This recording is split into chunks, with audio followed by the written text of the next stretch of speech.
chair, Judy Singer. So without further ado, Hank, please. Okay, thanks. All my notes, there's been so much said that overlaps with them that I really have to modify what I do. And maybe that's good because maybe it will shorten things, okay? I'm going to talk a little bit about the design issues for improvement and interpretation, particularly of PISA. Now, I'm going to sound very ungracious because I have to give you a full disclosure agreement, which is that I've been involved with PISA for a long time, since PISA 2006. I, and I'll implicate David Kaplan also, have been on the questionnaire expert groups for I don't know how many cycles. Yeah, all the way through. You're still on in 2018. I'm not. Okay, I'm finished for this one, 2015. But in addition, I've reviewed all of the PISA reports during the late summer. I think more for grammar than anything else, actually. But there has been something else, and I'll mention that. In fact, one of the concerns has been that PISA slips into causal inference very, very easily as you read the results. They start off saying this is a yield study, et cetera, one is cross-sectional, and then as you start to read the results, and the closer the results get to the higher ups in PISA, the more you get presentations which make policy recommendations based on PISA results. So it's kind of an interesting phenomenon. Now, I'll be somewhat critical in the few remarks that I make, but I want you to know that this is really not criticism of the PISA staff. The PISA staff is really first rate. It's really excellent. They want to do a good job. They're very, very well trained, and it's really a pleasure to work with them. And after I make my few remarks today, I'll probably no longer have to make a disclosure statement about being involved in PISA, okay? So look, the first one we've gone over, I've written and worried a lot more about this, I think, than some others, but are the test results the only outcome of schooling? And there are some very simple things that one can say. The test results are not only just test results, but they're limited to certain domains, as good as those domains may be for certain kinds of performance, and they're limited in terms of the forms of knowledge, the measurement, and therefore, when one starts off saying that these are the measurement of educational success, it's worrisome, because if one goes to the broader educational literature and the concerns that we have for education, we can come out with a whole number of other major goals of education where there's virtually no attempt to consider them or to measure them. Many of them have been mentioned today.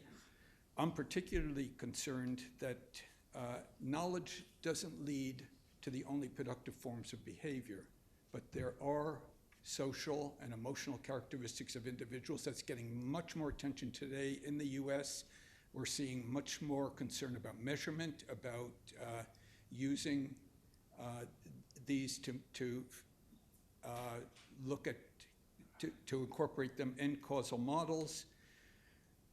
Interpersonal skills, intrapersonal skills, whatever we mean by skills or behavior. These are areas that are getting a lot of attention now. We are concerned that young people grow up to be effective adults, parents, friends, acquaintances, of course, workers, citizens. We could add to that list. And the question is, how do we evaluate the quality of schools and what schools accomplish in relation to that list?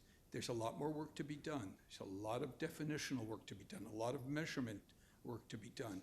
But to ignore it and just say, yeah, but we have these test scores and they will suffice for now is really not appropriate.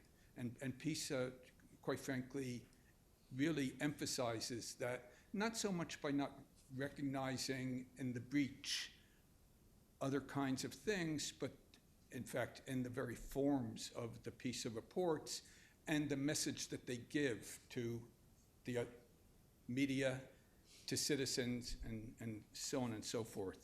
And I think that's a very serious design problem. Now, some would say, yeah, but test scores determine earnings. I've written a lot about that. They do, there's a positive relationship, but it's quite weak. It's quite modest. If you wanted to look at the variance in at least European and US studies on earnings, so-called earnings functions, good ones, you can perhaps explain as much as 10% of the variance in earnings. Now, that's not inconsequential, but there's 90% you could argue, and at least in principle, to be explained by other things. And that's an interesting conversation in itself, but it supports the view that we ought to really be developing other dimensions and other measures when we use this kind of gigantic category of the best educational systems, the better ones, the worse ones, and so on. Let me give you just a very quick example. In July of this year, a study came out that some of you may have seen through the National Bureau of Economic Research by Will Dobby and by Roland Fryer. And what they did is they looked at, in a longitudinal data set, at a very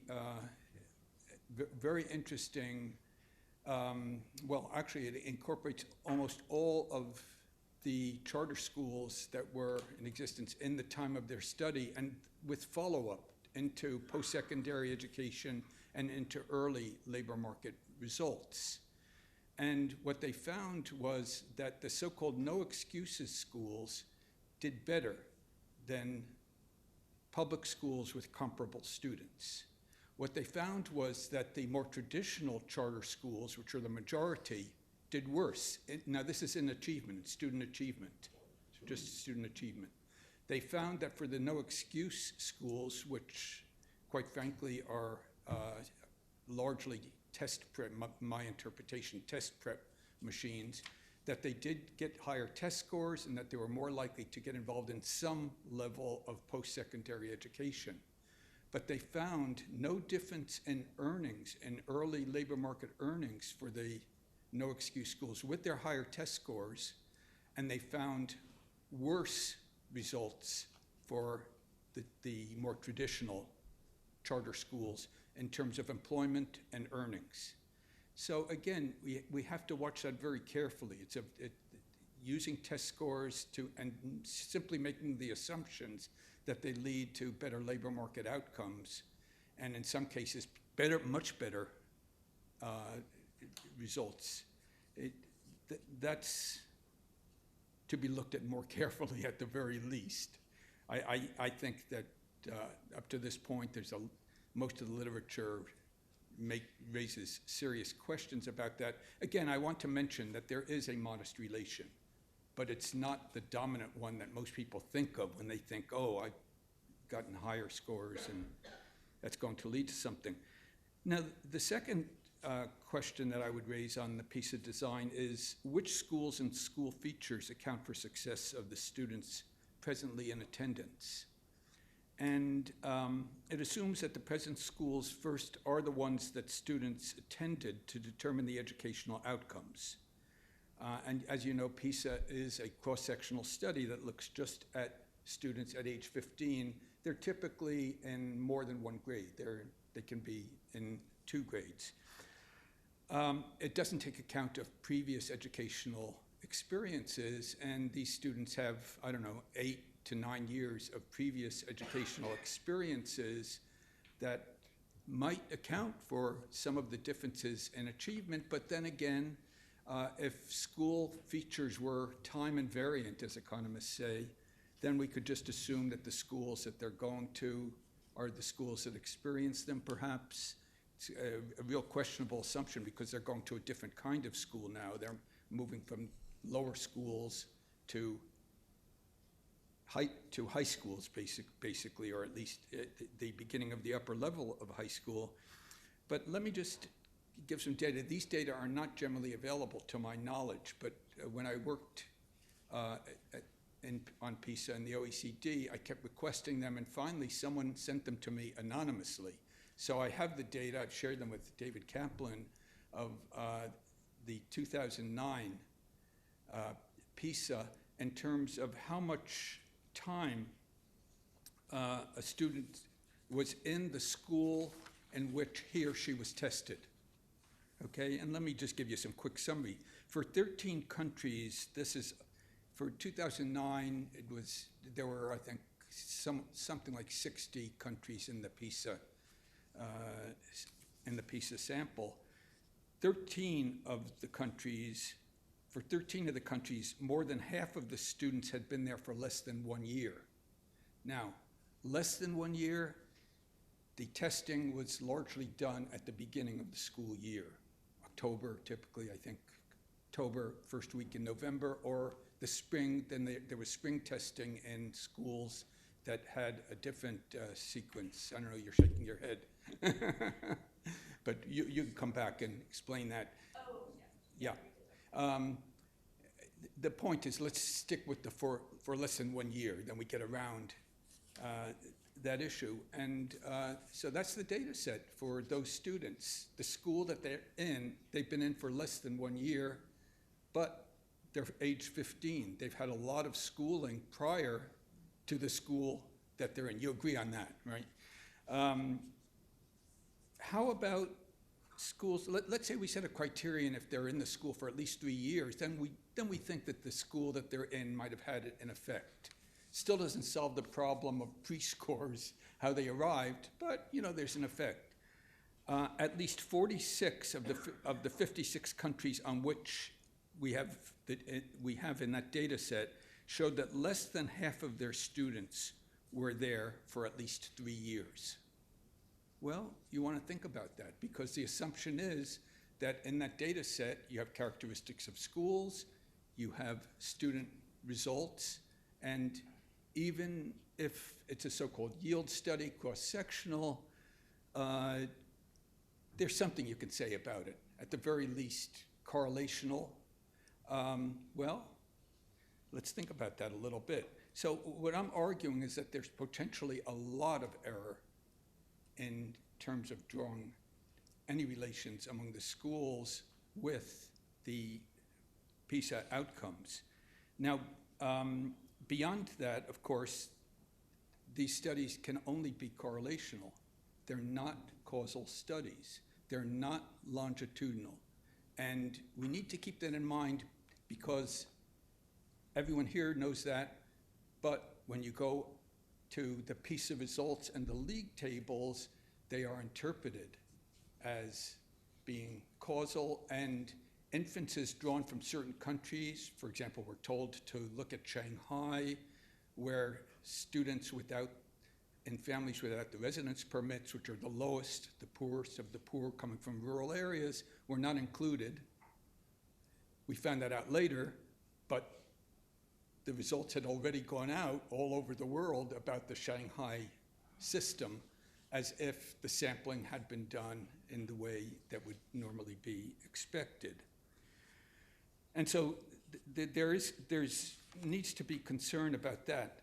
Let me add just one more point. See, we really are going to save time, Henry. And that is, how does PISA take account of shadow education, such as the impact of private tutoring? Now, we do have tutoring variables on the questionnaire, and there are studies of, at a point in time, how well do students who are tutored do. But again, these don't invite causal inference. Well, many countries in Asia, but also in Latin America and Africa, have extensive private tutoring. And the private tutoring is designed just at these ages to maximize test scores, because the test scores are used for college admission. In China, it's virtually the only criterion used for admission. Korea has been the world leader, and let me just put this in economic terms. Korea allocates about 4.5% of its gross domestic product, its income, to its government schools. But private tutoring in a government study was found to account for an additional 3% of the gross domestic product. And that means that there was an allocation of almost 8% of the income, 7% really, 7% of national income to education, of which, if one takes the amount spent by the government, add another 75% that parents are putting in. Now, at the same time, we see people encouraging us, not only in this country and at OECD, look at countries that are doing well. Korea has consistently done well on the testing. One interpretation of what's happening in Korea is that the schools stink, that they're lousy, and that parents have to add another 75% to what the schools spend in order to get the result. But again, there's the focus on the schooling system and explaining these differences in outcomes. Now, all of this, I think, is recognized here, but I wanted to put some numbers on this. PISA, even though we're going into PISA 2018, which at least the design has been largely sealed, correct, David? So that's 18 years, even more because of the preparation for PISA 2000, let's say 20 years, still has some serious challenges. And the challenges are not well understood, I think, by a lot of researchers, and they're certainly not well understood by those who use the results of PISA in order to recommend study of other countries and policy. So I will stop there. Thank you very much.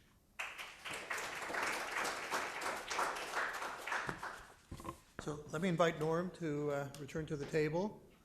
And we have two questioners on deck. I think, Mike, you indicated you wanted to ask a question, and David. And then we'll... This is more of a comment than it is a question, and I'll just be curious what your reaction is. The issue of the questionnaire has come up now in both discussions, and it might be useful to have a little bit of history, just very briefly, about the questionnaire, because it seems to be the place where there can be a great deal of innovation to get beyond simply the test scores. In PISA, and I'll refer mostly to PISA, not the other assessments, there was virtually no questionnaire in PISA 2000. Just the usual suspects that they needed, demographic suspects they needed to estimate the statistical models. But over time, in fact, there has been greater and greater theoretical work done on the constructs that go into the background questionnaire, or if you will, the context questionnaire. And if you look at the conceptual frameworks, not just for the cognitive assessment, which certainly has theoretical background to it, but also the questionnaires have a great deal of theoretical background. However, the thing that sort of circumscribes the background questionnaire is the fact that there's only 30 minutes of testing time for it that's allowed. And in that testing time, all the demographics have to be there. The trend items for whatever the major domain have to be there. And any kind of new domain, such as the 2018 global competency domain, has to have some items related to that as well, because it's going to be scaled.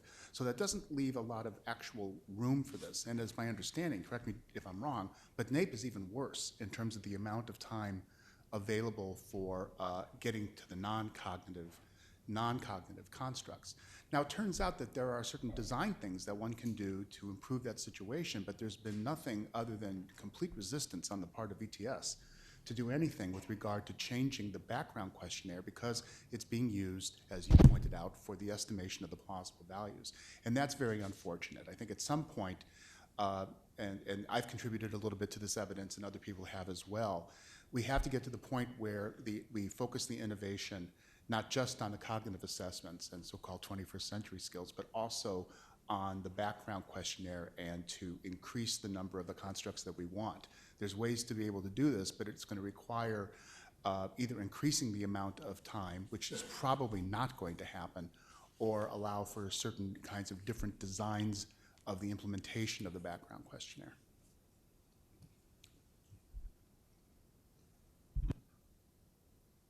Is that a question? No, I said it was a comment. Well, it's related to the fact, you had mentioned something, if I understood correctly, that there wasn't a great deal of theory that undergird the the background questionnaire and the constructs, and that's really not true. What is true is that it's been difficult to fully realize some of the theoretical developments in the background questionnaire as it pertains to the actual operation of the assessment. Yeah, I was going on what, there were several papers at the June conference about background variables, which were critical of the way they were being developed, the amount of time framework when they were being developed and so forth. So I don't,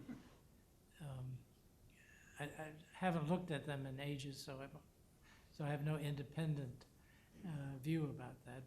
But it's certainly true that the time that allocated for data collection from the individual student is a sort of intractable parameter that it affects anything one can do, unless I don't think you want to go to any matrix type view for background variables. Well, that's precisely what I would do. Well, that's Because there's one actually no evidence, and I have done it. There's virtually no evidence that that's a problematic procedure Oh, okay. whatsoever. But there's a resistance to it, and the Yeah. resistance is based on a variety of different things, which we don't need to get into now. But there's strong resistance. In fact, PISA 2012 did it, Yeah. and the world did not come to an end. Yeah. Well, there's some, I mean, just from other experiences I've had about data from kids, about family things and so forth, there are some, depending on the age group and so forth, some problems about the reliability. First of all, the knowledge of what they have about family events, and particularly income and family, parental education, stuff like that. So if you can have a parent's questionnaire, that helps on some of that. That's another way of distributing the time, is to get some of the data from a different source.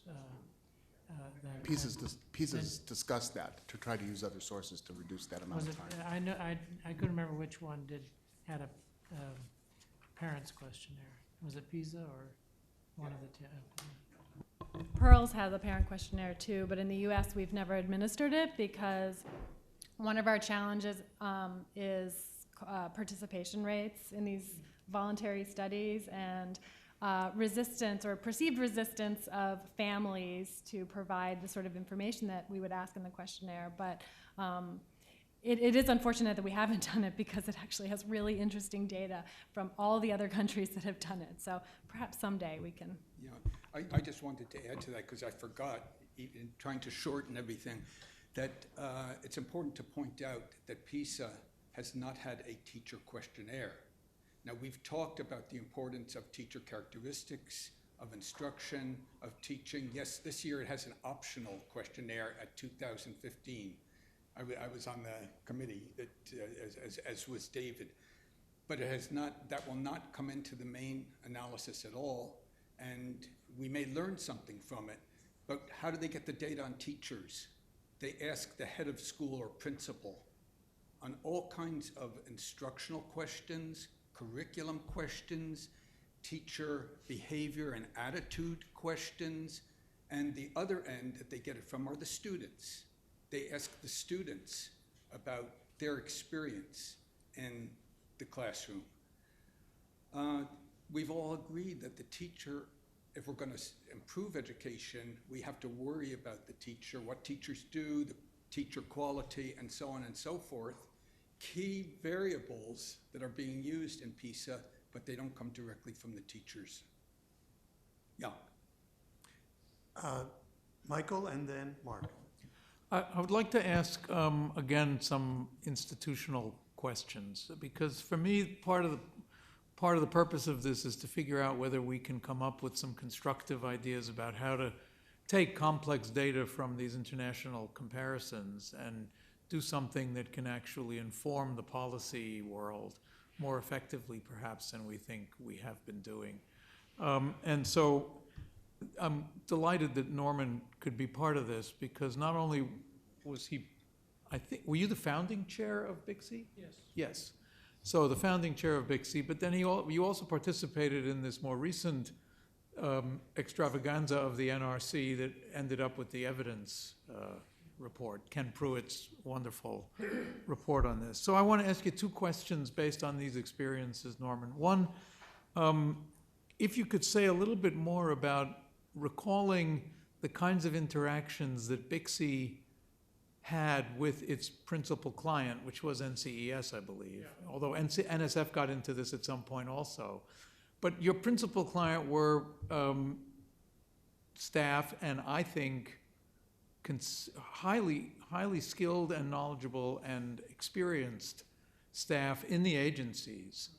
So if you could say a little bit about the interaction, because we've heard something today about how, there's this clash of civilizations between researchers and policymakers and all of this.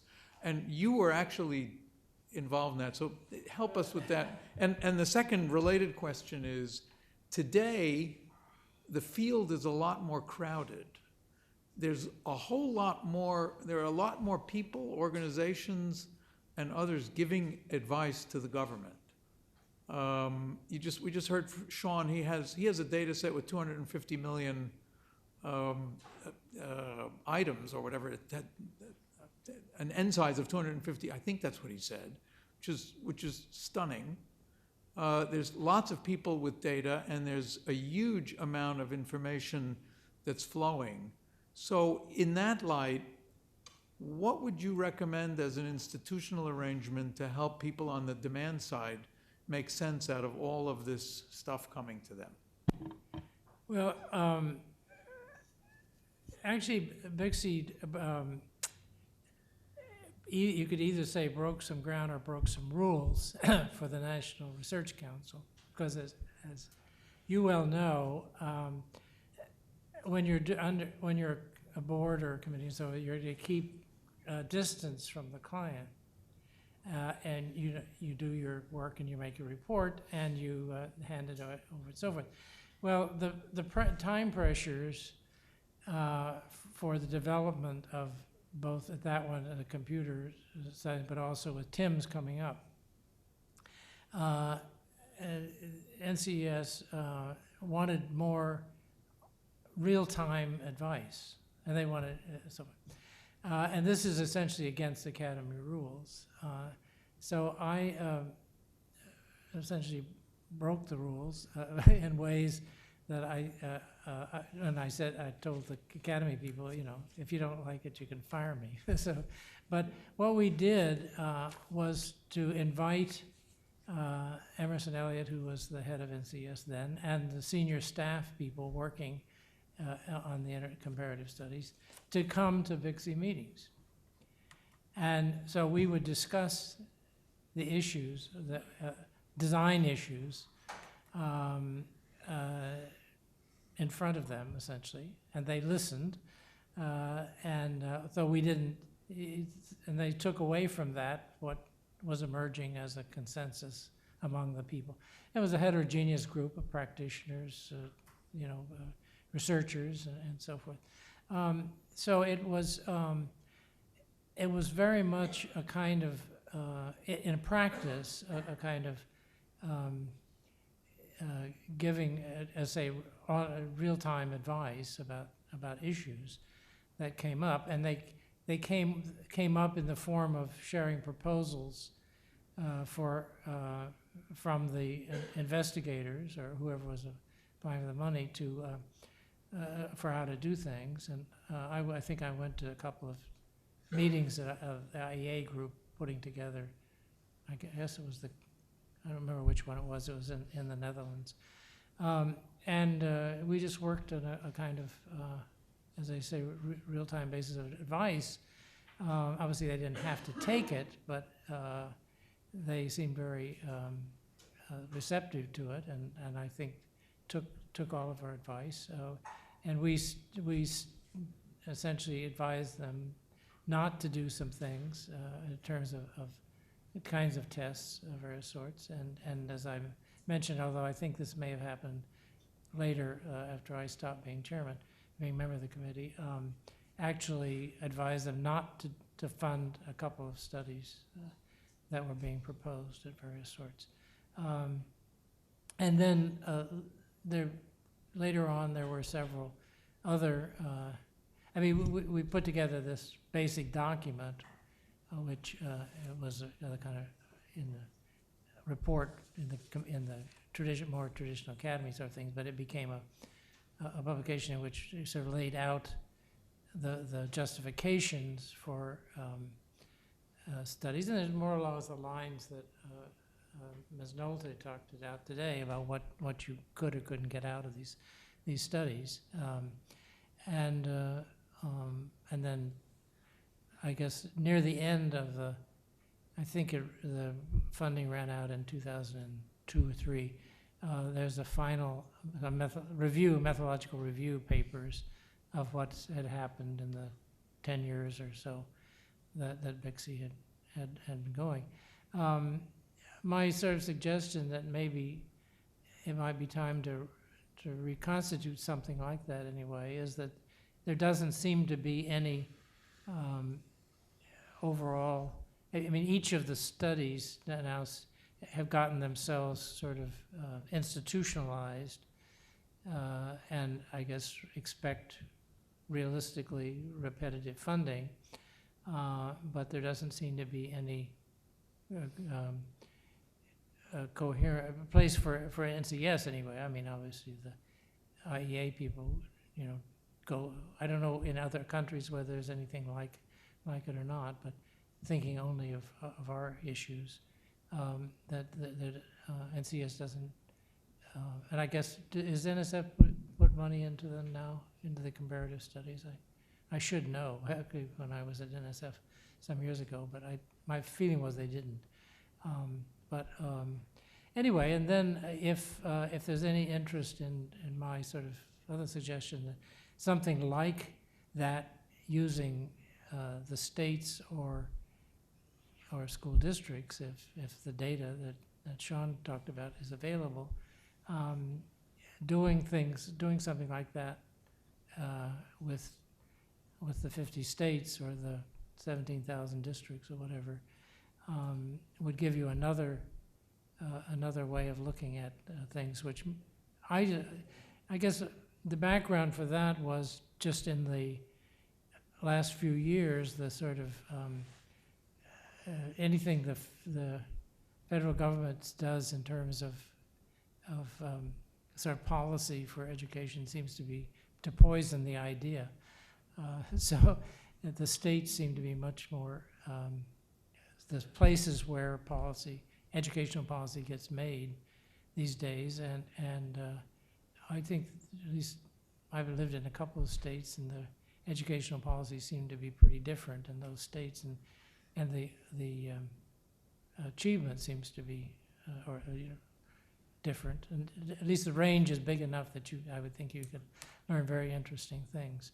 The other thing I just say that on terms, I didn't mention this in the paper, but it occurred to me, I mean, we've said many times here we should give so much attention just to the achievement scores, but is the description of the systems in these different countries clearly outlined? I mean, I was impressed with I'm talking about the observatory that Dr. Nolte was talking about. They had a framework for analyzing the systems, and so they had 50 case studies, or essentially describing the systems. And that seems to me something that would be a high priority to make, even if you can't get in at, I was talking about different levels of variation, even if you can't get as good a level of variation at the individual level or even school level, you could do a lot better in getting descriptions of the systems in each of these countries, and that potentially that was sort of what I meant when I said why don't we just take a simpler analytic framework by just looking at system differences, but you need to have a good description of what the systems are in order as of just a first cut to do something like that. Thanks. I'm going to just call on Mark and then Mike, but let me just say to that point, the OECD does have a program where they do have a framework for analyzing country-level education systems, and they publish, probably now it's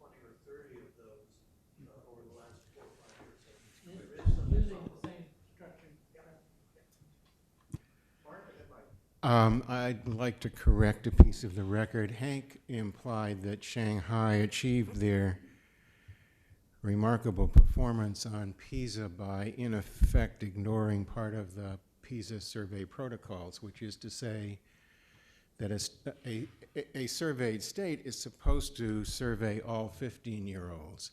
The charge in Shanghai is that they did not do that, and that, in fact, as you heard Hank say, that they sent the children of the so-called migrant workers back home, and therefore the charge is that they surveyed only the upper part of their distribution.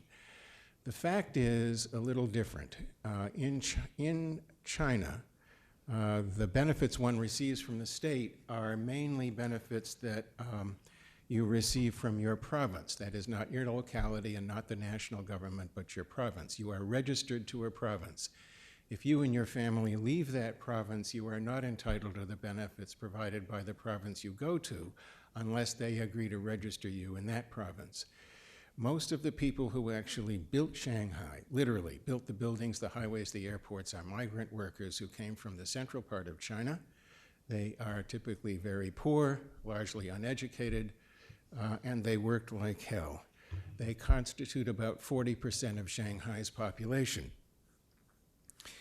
Some years ago, the Shanghai government realized those people were never going back to their home province. They were a permanent part of the Shanghai workforce, and if they didn't educate them, they were going to be in terrible trouble.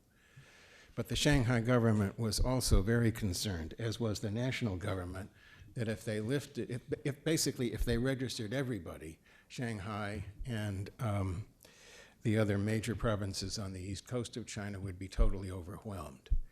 And so they have done it in pieces. They started out basically registering migrant workers in their primary schools, and then they registered them in what we would call the middle schools through the lower half of their high schools. And then they registered the kids who were high school kids who wanted to go into the vocational system in Shanghai. The only part of the Shanghai system that they can't get registered at present to go into is the academic high schools in Shanghai.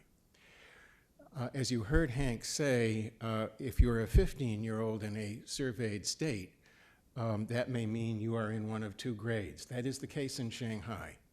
So roughly half of the kids who are 15 in Shanghai are in one grade and the other are in another. That means that roughly half of the kids who are in these vocational schools are surveyed. The others are not. Same thing is true for the academic high schools, except that there are no migrant workers in the academic high schools. So half the kids are surveyed. However, what's important to understand is that the kids who are the children of the migrant workers in Shanghai's vocational schools are scoring at the same level as the top quarter of America's kids, United States average, the top quarter. If the kids who would otherwise have been in the high schools in Shanghai had been allowed to stay, they would almost certainly have scored even higher. That's, to me, quite stunning. Yeah, I'll say, I don't agree with that. I was teaching at East China Normal University in Shanghai at the time, and was in touch with migrant communities because we were doing a study of migrant communities. There weren't official schools for those children, particularly when it got to the middle school or higher. When was that, Hank? There were no access. That was probably 2010, 2009, 2010. I can send you publications. They're not on this specific issue, but I can send you publications that I and other Chinese scholars wrote in Shanghai at the time. I think you'd be surprised at what's happened Let's since move then. on, because this is, an important but focused Tangential. attention. So let's go back to Mike. Mike Smith.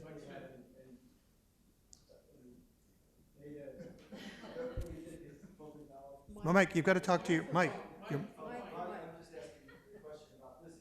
No. Here's your mic. Mike, here's your mic.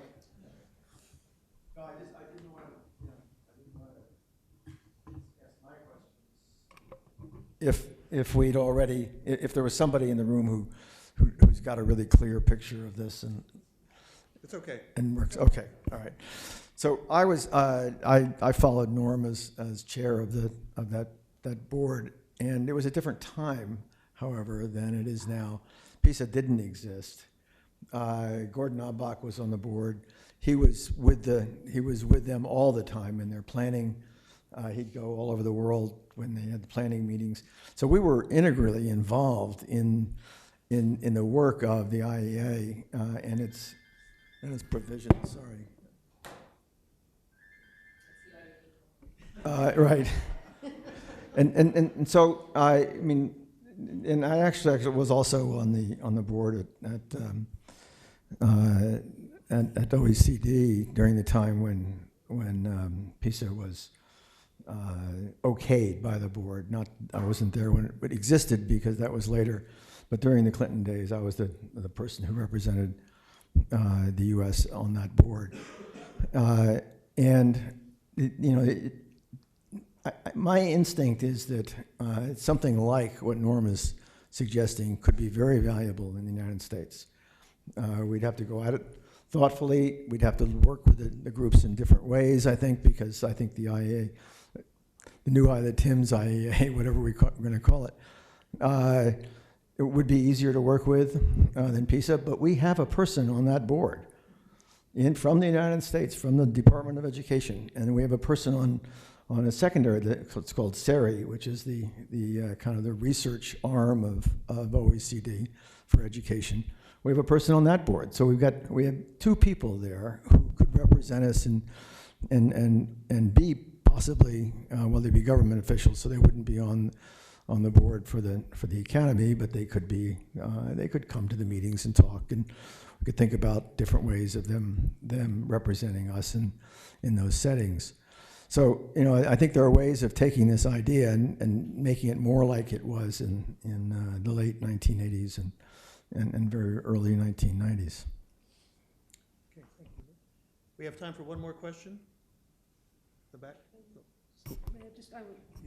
I was also had the honor of being on that board, and 30 years ago, and I think it was as much the interchange that went on. I mean, this was not a matter of rules coming down or policies being changed, but the fact that people had to explain what they were doing, and that other experts then reacted to it, as much as it was anything official that somebody pronounced. Thank you. Last question to the back. Thank you. My name is Oren Pizmoni Levin. I'm from Teachers College. I'm not a member of the committee. I'm just attending for the second time.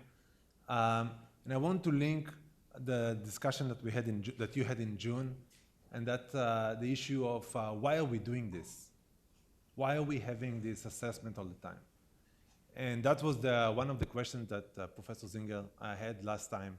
And I think that the clash or whatever we want to call it between researchers and policymakers is important to understand in the history of this field. My dissertation and my current book project is about the history of the IEA. And one of the things that we need to remember is that it's not that there was a clash. The IEA was controlled by scholars that came with research questions. And these research questions shaped the data collection. And then came NCES and the US and some other powerful governments in Europe and decided that they want to have something else. So they re-engineered the IEA. The IEA now is, the governing board is comprised by mostly bureaucrats or politicians or policymakers, not scholars. Research questions became secondary. Data collection became more institutionalized. We are excellent in collecting data. We have wonderful data. We just don't ask research questions ahead of time. It's post hoc. And I think that's part of the story that is driving the whole discussion here that we have on how exactly can we use this data to inform policy or research. The question is who is driving this whole process. So reestablishing a big C might be a good idea, but we need to remember that yes, the field is more crowded And there are multiple stakeholders now that have their own capacity to have this testing. So I just want to put this history lens to bring it to the discussion so we can remember that this clash, it didn't happen naturally. It was a policy-making decision. Thank you very much. And again, thank you to all our speakers and to the audience. And I want to turn our attention to our chair, Judy Singer, who will incredibly summarize the day's activities. Thank you, Henry. Judy, please. Is this on? Yeah. This has been a very stimulating day, and I have the fool's errand of trying to summarize it in 15 minutes. So please bear with me as I try to hit some of the highlights so that as the committee comes off of this conference as well as the one in June, that we can pull together some materials that will be productive both for the field, for NCES, for the broader ILSA community. So I'm going to organize my remarks into 3 different groups. One is about what I'm going to call the ecosphere for the reporting, interpretation, and policy uses of ILSAs. I think the general conclusion is that it's even more varied than some of us walked into this room thinking this morning. Second set of themes actually echoes exactly what Oren just said, the variation in the rationale and the motivations for doing this work in the first place. I think there are a lot of different reasons being given for doing the work, and that leads to some areas of disagreement or places where recommendations might go in different directions. And then the third is trying to identify some concrete suggestions for improvement that could be looking forward. So let me start with the ecosphere. When we created this particular workshop, we actually thought we were only talking about 3 groups of people, but I now have about 10 listed down here. So we were talking about having policy people, media people, and researchers. I'm now going to divide it in a different way. There have been several comments about supply and demand. I'm going to talk about supply and consumers. I'm not sure the consumers actually have demands, they just consume. So on the supplier side, we have the ILSA implementers, the people who actually do the data collection, and those numbers are growing. We have the government agencies that fund this work, and we also have ed researchers who also supply a lot of the work. On the consumer side, we've got a panoply of people that really run the gamut from, we heard discussions about senators versus representatives versus their staffers versus other policy people and think tanks.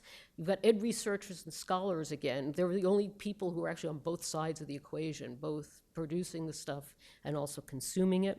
We also have ed practitioners who actually people didn't mention at all. The people who actually are trying to improve schools, who are looking for information about how to do this. Media and the journalists, and then we of course have the public, that the sort of broad group of people. Someone made reference to needing 2 passports. I think we have multiple passports that are needed. I think part of the problem here is that we have different languages for these different groups, and oftentimes we're talking past each other.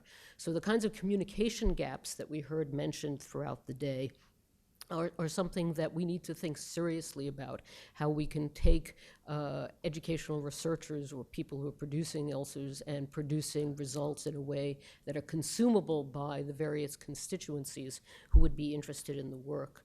There's also the changing nature of journalism. The fact that in a few years there will be more members of ARA than there are journalists in this country, that should scare both groups of people. There's a huge attention gap, the daily news cycle, this kind of thing that Nick Levin cautioned us to try not to get involved in. There's also huge knowledge gaps, questions about what the people who are going to be consuming this information, can they actually read a chart? Well, in fact, a lot of the information in our international surveys says, no, they can't. So how are we going to combat those issues? Different goals, I'm going to come back to that in a minute, so just sidebar that. The role of politics. We're in Washington. There's an election going on. The House is going to stay controlled by Republicans. We don't know what will happen in the Senate. We don't know what will happen in the White House. That's going to be the context in which we're going to be living. And I think Michelle did a good job of just reminding us that there's a real world out there in which we have to live. And this whole question of knowledge for knowledge's sake versus knowledge for action. Oftentimes academics think about knowledge for knowledge's sake. Policymakers want to know, what do you want me to do with this? And if you simply want to inform me, this is not a good use of my time. That's something we should be keeping in our head about who we're speaking to. And then we have this wide range of views about just the facts, just sort of an NCES report kind of thing. The journalism quest for narrative and stories, which runs counter to just the fact, because that's not going to be, quote, objective, even if the journalists want to get it right. The desire to make causal inferences, that was a topic of a lot of discussion in the June workshop, and it came up here as well. And in June, we concluded that reasonable people can disagree about whether you can or cannot. I happen to be in the cannot camp on the basis of the data that we have today, but there are some people who are making a claim that you can make causal inferences. And then questions about actions for improvement. Can these data be used in those kinds of ways?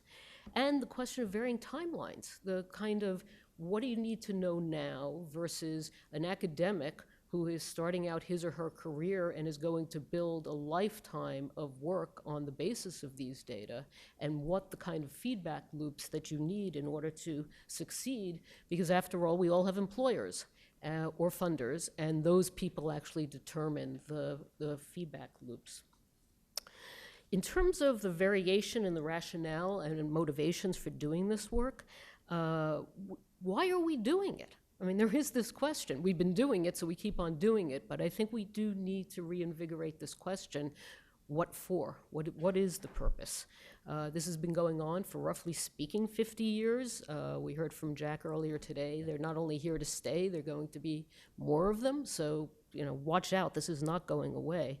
But we have to think about what our goals are.